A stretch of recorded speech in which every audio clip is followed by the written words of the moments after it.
The answer is no. Absolutely, unequivocally, no. Thank you all for watching. I hope you enjoyed this video. I'm just kidding. I'm just kidding. Amaffi. I became made aware of this ultra niche luxury fragrance house, and we're going to talk about them a little bit, as well as test one of their fragrances, kind of. See, they don't have decants, and there's not a single soul out there that is decanting it themselves. So, testing their product, decided to do the next best thing, and went to my boys over at Alexandria, where I got a sample of Caribbs by them, and we're gonna try it. Look at this. Okay, the card just popped right out. All right then, and we're gonna try that. And if you want to see what else is in here, I will be posting another video, I think, probably tomorrow, where we review some more Alexandria, and it's gonna be original. I got some original fragrances from Alexandria, meaning not clones, but also some clones as well, because they always include some free stuff. So, getting back to Amaffi, $2,800. The history on this fragrance is no history whatsoever. I have no idea what this brand is or what they're doing. When you go to their About Me section, they give you a history that says Amaffi started with Napoleon Bonaparte, and I'm like, what? Like, y'all are outside of your minds. And they continued being outside of their minds. They make it sound like it was French, but they're headquartered in Switzerland, and they have stores in London, Singapore, and New York. This one is actually one of the cheapest fragrances at $2,800. They go up to $5,400 and beyond. Their bottles are wrapped in gold. One of their bottles actually has diamond crystals inlaid in the bottle. But here's the thing. There's nothing in the fragrances at all that appear different or better. There's actually a quote on their website that, it wasn't their website, it was an interview that they did. And someone said, why are your fragrances so expensive? And they said, we source the best ingredients from around the world. I'm like, you are so full of crap, honestly. It is a fragrance house that I actually kind of understand, which I never thought I'd say that. They are very similar to this app called like the Rich app or something like that. It was $100. You download the app, and only quote unquote rich people could buy it as an ego thing. And you got nothing for it other than just an ego boost, and the fact you could pat yourself on the back and say, yes, I am a member of that exclusive club. Same thing. So that's the first theory, is that's what they are. The second theory is they kind of prey on people's fear of missing out. People who want to have the best of the best. Well, we are the best of the best, and they're kind of doing something that, like Tom Ford, they think people are going to be impressed. Oh, you have Tom Ford. Oh, I know that's luxury. Oh, you have Amaffi. Oh, I know that's luxury. Here's the thing. Nobody cares. Nobody knows what you're wearing. 99% of people are not going to ask what you're wearing. And they're probably going to look at you like you're an idiot if you tell them that you spent $3,000 on fragrance. The reason why Tom Ford means something is he was a designer at Gucci, and people know him for his fashion. No one knows who Amaffi is. You kidding me? So, over indulged bottle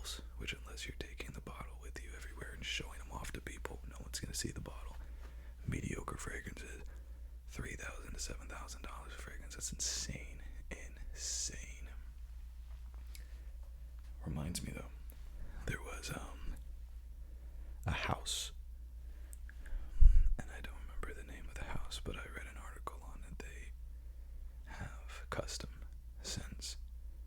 They build you a fragrance on you, very unique, just yours alone, and they put it in a Fabergé egg, a gold Fabergé egg, and you have unlimited refills. It's a publicity stunt.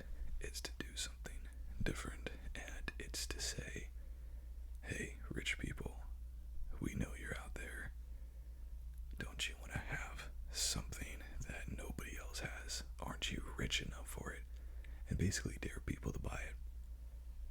And the fact that Amaffi has 3 stores means to me that that technique has worked for them. So let's go ahead and try it. I know from my experience that Alexandria fragrances are pretty darn accurate. I've tested Noxos, I've tested Side Effect with the real things. They're very accurate. They're very accurate clones. Sometimes the fragrance might not be great, and in those instances I would say it's probably because what they're cloning is not that great as well. But your mileage may vary. There's a lot of people that have not had great experiences with Alexandria, but by and far I think they are probably one of the best clone houses. So this Caribbean cove. Very, very simple. Seawater, top note, orchid, mid note, and sandalwood and labdanum in the base. Very simple, and judging from other people who have gone into their storefronts, they all say that they're nothing special, but I did want to at least try something like it as a part of this. So let's just see. Always looking for spring and summer fragrances that I find interesting. So let's see. 1, 2,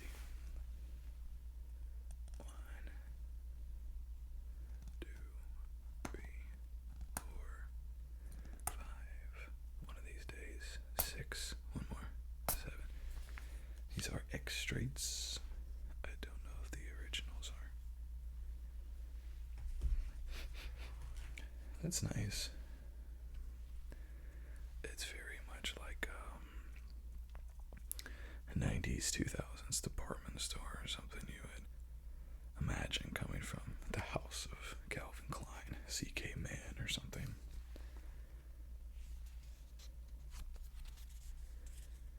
It's very inoffensive. It's not at all what you would expect from like a niche house. It just smells like a generic, mass-produced designer fragrance. It's good, but this smells like something that would probably go for around $25-30, and it's simple.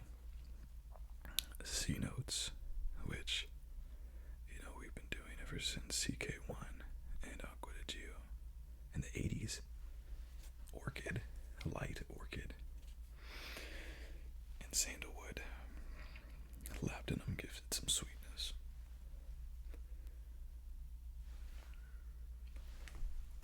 Honestly, it's not bad. Springtime, summertime, yeah. But as a whole, I just have to echo what everyone else is saying about this house. Is super, super underwhelming. It's when you have a $2,800 price tag, you expect the world. Now they're trying to overcompensate by selling it to people who have self-confidence issues, who think that they need to buy something like this to prove to themselves that they're worth something. And Amaffi themselves are overcompensating by putting the value in the bottles and not the fragrance. there's just nothing special about this profile. And actually, I was going to get a couple of these Amaffi kind of clones, and I'm kind of glad that I didn't. I didn't because looking at the structure, there was nothing impressive about it. There's nothing impressive about it whatsoever, but I mean, I give it a 7 out of 10. It's okay. It's not setting the world on fire. But just the house itself, when you see fragrances like that, kind of puts everything else into perspective. Creed, $150 to $200 doesn't seem that expensive. Argos, Imaginary Authors, Homage, these seem much more reasonable when you're looking at just something crazy like this. And make no mistake about it, this is crazy. $7,000 per fragrance. I saw a comment on there saying that Amaffi said something like, "Don't sleep on this fragrance," and someone commented, "I would never be able to sleep again if I spent $3,000 on a fragrance." I agree. I really do. So I know that it's becoming a little more salty. Actually, it's becoming worse as it sits. It's just not great. There's nothing in this fragrance that I'm like, yep, 100%, I love it. So I'm gonna throw that away. It's not terrible. It just, like Guess Green, I would pick Guess Green over that. And Guess Green costs $15. Oh man. So if y'all want to try that, go check out Caribbean Cove or Murphy's Law. It's just, and even Alexandria and Dua has one too. The same ones. They're selling it for over $100. It's not even worth that. It's not even worth that. So Amaffi, I don't know what you're doing. I have a difficult time being overly critical of them because, you know, the free marketplace, if you will.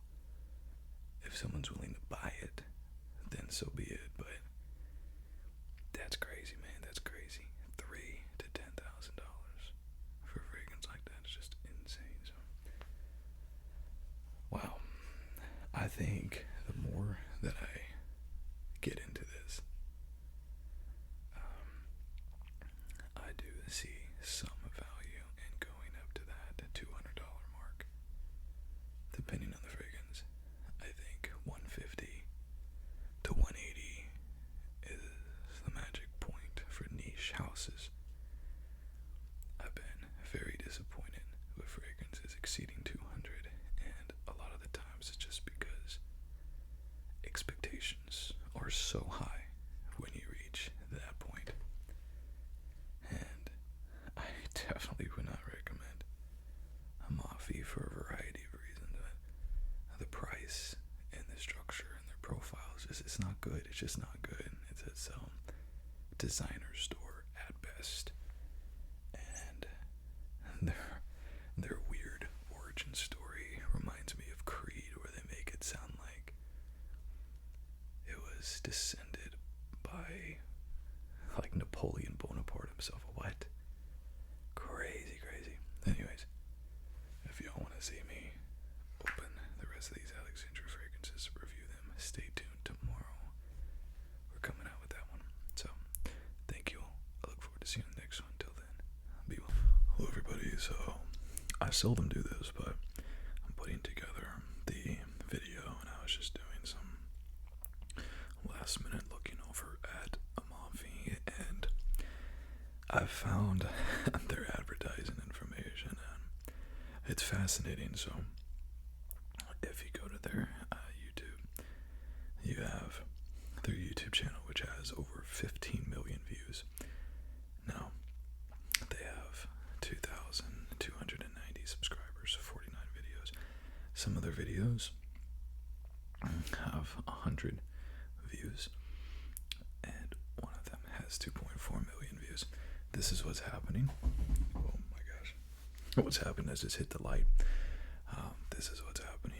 They are falsifying their advertising and making themselves look like they're impressive, and like they have a large following. But if you are falsifying and purchasing your views, you also have to balance it by falsifying and purchasing your subscribers and your comments as well.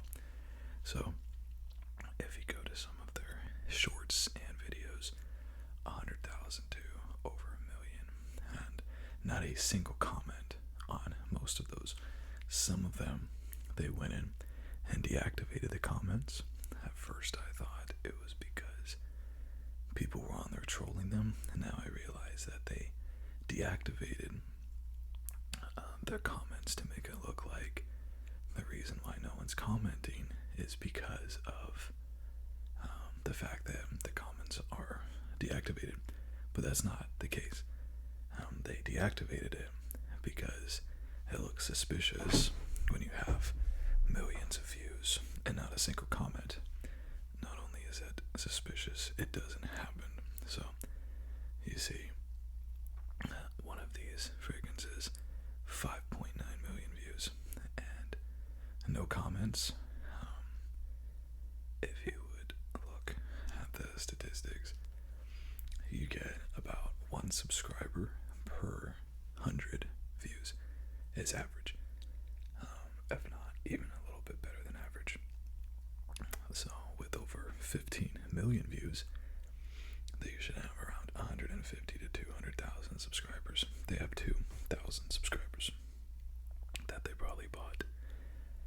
And this is amazing. This makes me think a little bit differently of them, because this is fraud. This is a crime in America to do this, and this is also a crime in a lot of other countries to hold yourself out as something that you're not. State that you have all these views, you're very popular. It's exactly the type of ego building that they're trying to sell their products off of. So, you're not good enough, you're not good enough, come and buy my products. It's the same thing they're trying to do here.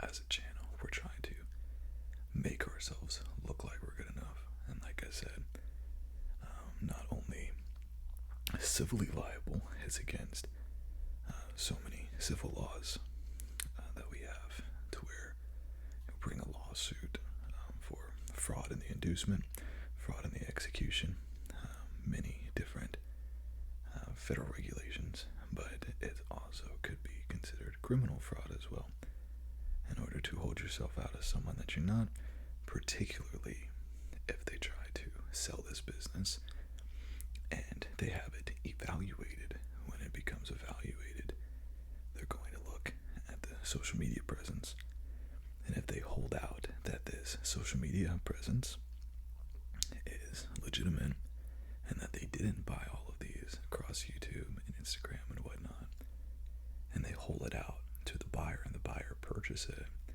now that's criminal. And with the amount of money they'd sell it for, that's very criminal. So I definitely think a little bit worse of them now that I'm doing this. Typically I don't make these kind of look what I found after the fact, but that's so egregious that I had to put it in there. I mean, if you're gonna fake it, at least try to make it look realistic. 2.5 million views and not a single comment, not a single comment.